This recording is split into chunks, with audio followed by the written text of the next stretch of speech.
It's like a bad dream. There are worse things out tonight than vampires. Like what? Like me. Blade, released in 1998, is the foundation for the MCU. It planted the seeds for what we have today. Before Sam Raimi's Spider-Man, before the Fox X-Men movies, there was Blade. The opening scene. This is one of the best, you know what, scratch that. This is the best opening scene in a comic book movie ever. What's wrong, baby?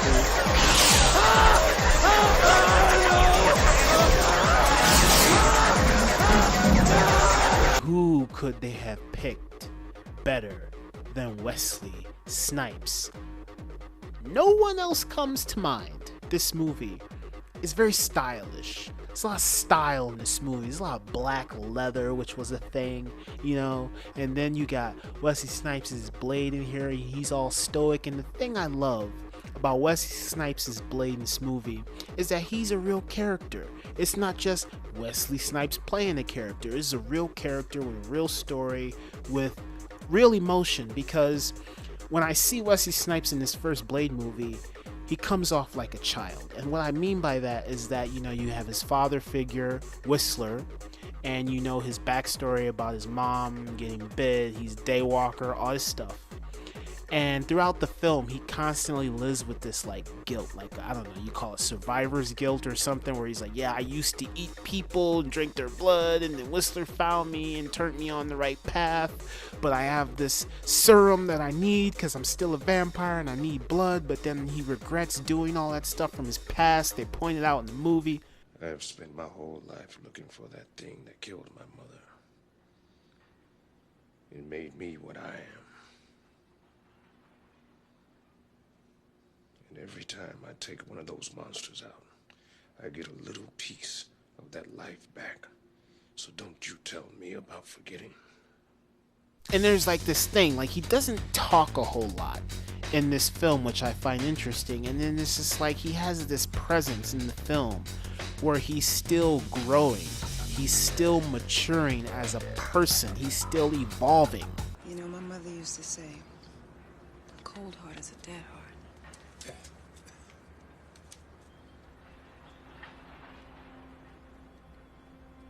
And then the violence, man, when Blade meets the doctor and she creates some new weapons for him and he explodes some vampire heads, is awesome! Yeah, the CGI, a little dated, it doesn't hold up, but hey, man, I love me some exploding vampire heads. Yes! Yes! Yes! I love the lore of this film. I enjoy how they explain what's happening in this world of Blade about these vampires and how they have familiars and how they become a vampire's property because they want to become a vampire themselves, and how they set all that up I think is very unique. I had never seen that, or still to this day, have I seen that in the vampire movie? I'm pretty sure it's a thing, but in this movie it's executed in a unique way, and it dives deep into whatever. It must suck being a vampire in this world of Blade, because it's like, I mean, you're not immortal. You age slower than a human. You can die from silver bullets by getting shot in the head or in the heart. I mean, but who just has silver bullets lying around? You can't go out into the sun, and you're always thirsty. I don't want to be a vampire in a Blade film. It doesn't make any sense. Why? You may wake up one day and find yourself extinct. I love this dynamic between Karen and Blade in this film. And it's not a love interest. They didn't go down the cliche path of like, oh, some point in the movie they gotta kiss. I like they didn't go in that direction. They went in a really real good direction where he picks her up because he sees his mom. He's remembering his mom, even though he wasn't born yet, but he can see the visions. But he has this thing where it's like, he has this thing where he wants to save her and he's trying to help her, even though he's being stubborn about it, and she wants to help him and then save herself. I really enjoyed these two in this film. I think they have really good chemistry. Wait a minute. You use me as bait? Get over it.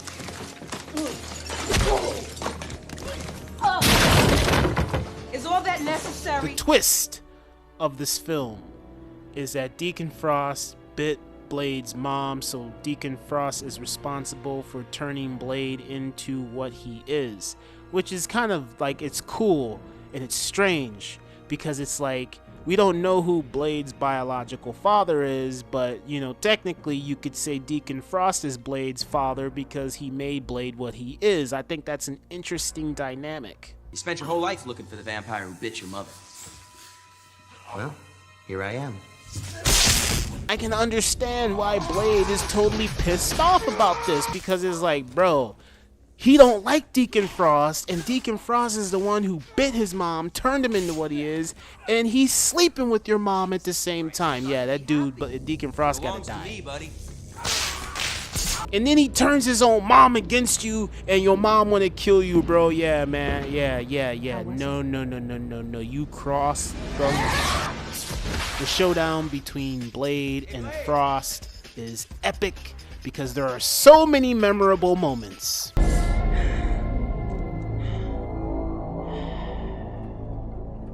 And yeah, the CGI doesn't hold up. I really am happy that they did not go with the deleted scene of him just being a big giant monster blood blob. Are we having fun yet, Blade? I sure hope so.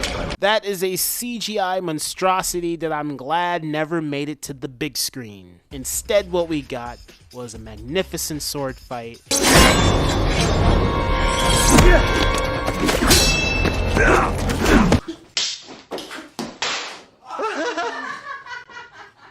Some motherfuckers are always trying to ice skate uphill.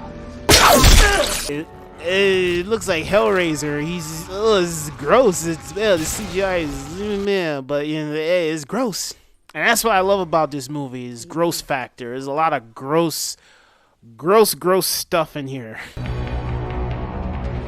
Blade, released in 1998, is a great movie. I love it. I still love it. And I fall in love with it each and every time I watch it.